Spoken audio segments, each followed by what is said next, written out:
Hey there guys, my name is Tutorial PSN, and yes, I am not Yuri, and Yuri is not dead or anything. I'm just making a tutorial for Yuri to show some of the WarhawK community players and editors what effects you can apply from Call of Duty as well to WarhawK. So I'm going to go into a tutorial on these, not the rocks coming in, but the rocks that come into the text right there. As you can see, it says Hawk RS Episode 1. So I'm going to go into that really quickly. So what you're going to need is Cinema 4D, you're going to need a plugin called WarhawK, you're going to need Element, and Adobe After Effects. So let's go into Cinema 4D, let's make a new MoGraph MoText. Okay, let's change the text to FNT, because FNT is awesome. That's Fat Ninja Tutorial if you didn't know. And I'm going to change it to my favorite font. So just let me find it. Where's Nova? Where'd it go? Okay, fine, I'll just get my second favorite font. Whatever. Okay, so I'm going to go to caps. I'm going to make it fill a cap on both of them. And I'm going to object, and I make the depth. I'm going to make it quite a bit bigger, so we have more pieces. So how I'm going to do this is I'm going to go to plugins, WarhawK, and WarhawK, not WarhawK Bull or Bullseye or Cutter, just WarhawK. And set the pieces to as many pieces as you want per letter. So for tutorial purposes, I'm just going to make it something like 50, so it's fast. But if you want it to spread among like a big amount of space like I did in this edit, as you can tell, like right here, just let me go to the part. I have a lot of pieces, like the little pieces, I have them going in from the sides. I had about I think 150, so I'm going to use 50 just for the tutorial, but you guys can set as many as you want, and then you just click break now, and it takes a few seconds, and it says complete, and then it, once it finishes, I'll show you what to do. It doesn't take too long since I have a fast computer, so let's just get this done. Okay, so it took 9 seconds, that's cool. And then you go to File, so you have to make sure all these are selected like that. Go to File, Export, and wavefront.obj. Put it to your desktop and call this FNT.text like that. Wow. And leave it at 10 centimeters, and that's good. Save your project to Cinema 4D, close that up so it doesn't lag. After Effects, go to After Effects, make a new comp. We'll call this, actually no, first of all, I'm going to import my cinematic because it looks good in cinematics. And here is the cinematic that Yuri provided me with. Okay, so here it is. And it's just him in a plane and stuff, and it's cool. So I'm gonna use it this part where it's going sideways like that, and then when it gets in the plane, I'll have it end right here when it goes in the sky. So I'm just gonna trim that up, and I'm gonna track camera this area. So right click on the layer and go track camera, and you need After Effects CS6 for this. And if you don't have it, you can use Buju to track it and stuff like that. So I'm just gonna track it, and I'll be back once it's finished. Okay guys, welcome back. I have successfully motion tracked it, and I made a camera and a null already. And one thing I didn't know about WarhawK is when you camera track, the dots are really freaking small, like the little pinpoints. So I just made it next to the plane, something reliable. So what I'm going to do now is I'm going to make a new solid. I'm going to call this Element. Go to Effect, and I'm going to apply Video Copilot Element. Okay, if you don't have Element, then you can YouTube search how to get it.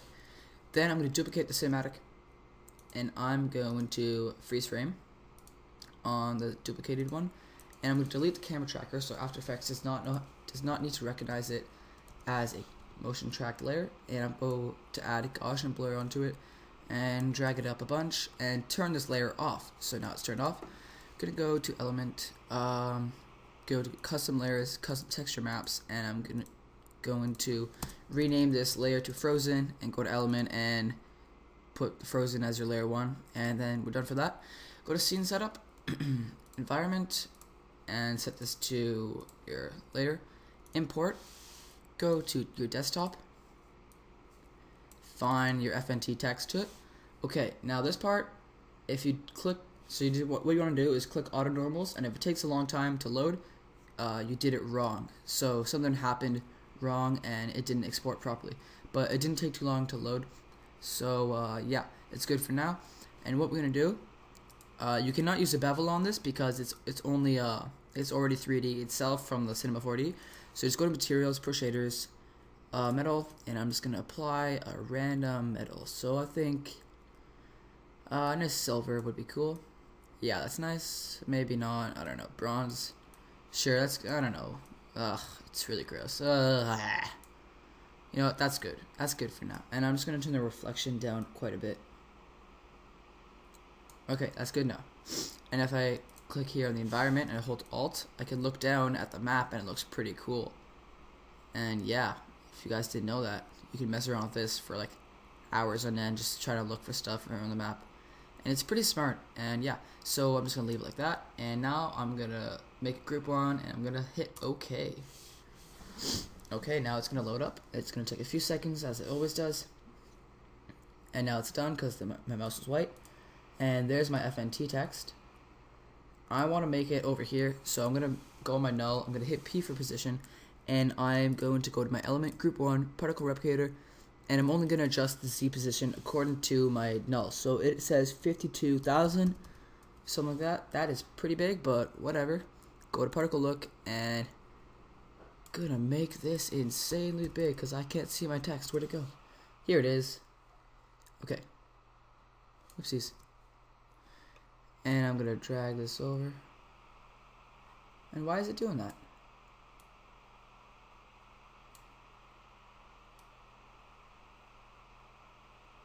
Why is it? Okay. Okay, well, I'm just gonna leave it motion tracked right there. Okay, it's glitching. That's what it's doing. Okay, you know what I'm gonna do? I'm just gonna go to element and I'm just gonna set this to 0. So it's back at the beginning. And I'll move it like that. Okay, I am really bad at motion tracking WarhawK because I have never done it. So this is what we're gonna do. Just gonna leave it like that and like that, and that's it. Okay, so I'm just gonna get rid of the null position. I'm gonna go to group 1. I'm gonna go to particle look, multi-object, enable that. I'm going to keyframe the random rotation and displace X, Y, and Z. Actually, no, not X. And scatterize all the X, Y, and Z. Hit U. Go over to here. And make some keyframes. Go back here.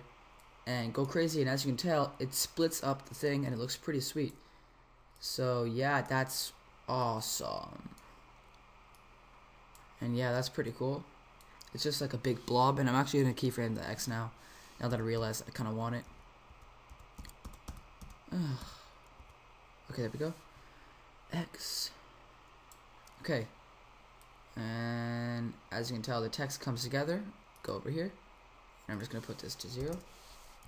Okay, so now what we can do is we can select all these keyframes, right click, and go to keyframe assistant, easy ease. And what else we can do is make it even more easy ease, if you know what I mean. So we can make keyframes approaching the end keyframes. So just make more keyframes, and we can move them over here. Okay, and then we can make keyframes right here. Oh, that's a little. No, I'm gonna put it here. Okay, right there. And we can put them there. So now it goes slow and super fast and then slow. So yeah, that's about it. If I just ran preview this and quartered real quick. That's the whole effect. And yeah, so that's about it for this tutorial, guys. You guys could apply this to some pretty cool WarhawK community montage, dual task things. I don't know what you guys do in WarhawK, but you could apply it to some pretty cool WarhawK montages. And yeah, so that's about it for this tutorial. Hope you guys enjoyed, and I will see you guys sometime soon on my channel. See you guys. Bye.